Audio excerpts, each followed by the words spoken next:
មានថៃដែនពីរលើមិនដឹងជារដ្ឋធ្វើអីឆ្ងាញ់ទេក៏គិតតែចង់ឆាគ្រឿងត្រីដែនម្ដងបាទព្រោះត្រីដែនតែយើងប្រើគ្រឿងលុបបន្តិចបានអាច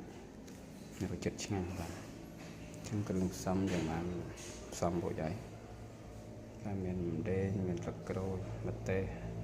គល់ស្លឹកគ្រៃល្មៀតខ្ទឹមសយើងបានហាន់ត្រីបាទជាកង់ខ្លីៗចឹងមកដល់ពេលយើងឆាទៅវាឆាប់ចូលជាតិបាទចឹងត្រីក៏រួចរាល់និងគ្រឿងផ្សំក៏រួចរាល់ដែរចាស់យើងនឹងចាប់ផ្ដើមឆាតែម្ដងបាទគ្រឿងទេសរបស់យើងមានដូចជាយើងប្រើខ្លាញ់ជ្រូកទេបាទអត់ប្រើប្រេងស្ដាយទេប្រើខ្លាញ់ជ្រូកយើងទិញខ្លាញ់ជ្រូកមកសម្រាប់ចម្រាញ់ប្រេងខ្យង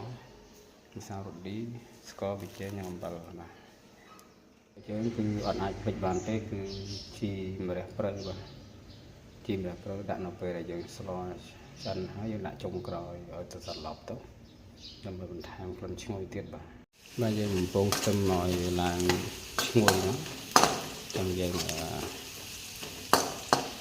ចាក់គ្រឿងទៅឲ្យចូលឆាលឿនទៅ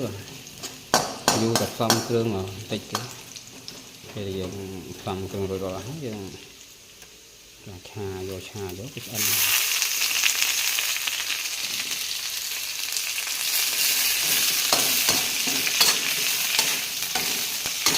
ហើយគ្រឿងនេះគឺនៅចាស់ខ្ញុំមានស្រាប់ទេអត់ទិញទេមានទឹកក្រេក្រូចសើចរមៀតលេងខ្ញុំទៅដល់គ្រឿងផ្ទះស្រាប់ទេមិនចាំទិញទេទៅការស្លោដាក់បេះមួយផ្លែបាន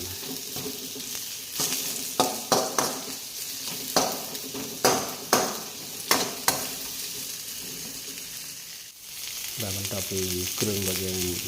ឈ្ងុយហើយយើងចាក់បាទត្រីដែងចូលពីរបាទវាចូលជាទៅយើងថែមតវិជ័យជាការស្រាប់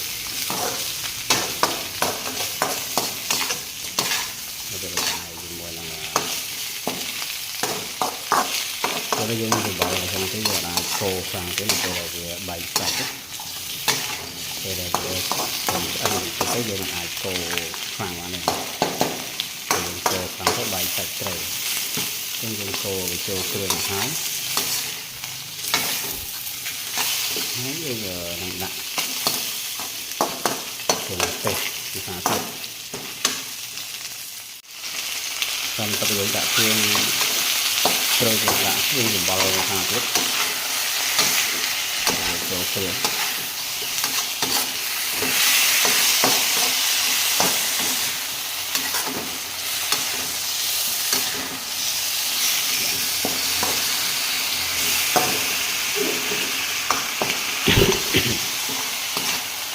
បាទយើងខាងបែបនេះគឺ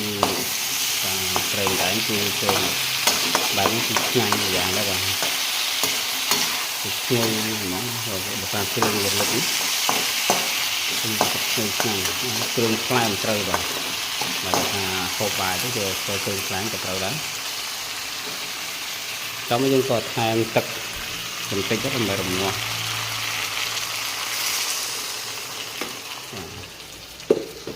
ដើម្បីរំងាស់វាហើយយើងបានថែមទឹកបន្តិចទៅទុកវាពុះដាច់ទឹកទៅគឺជាការស្រេចហើយ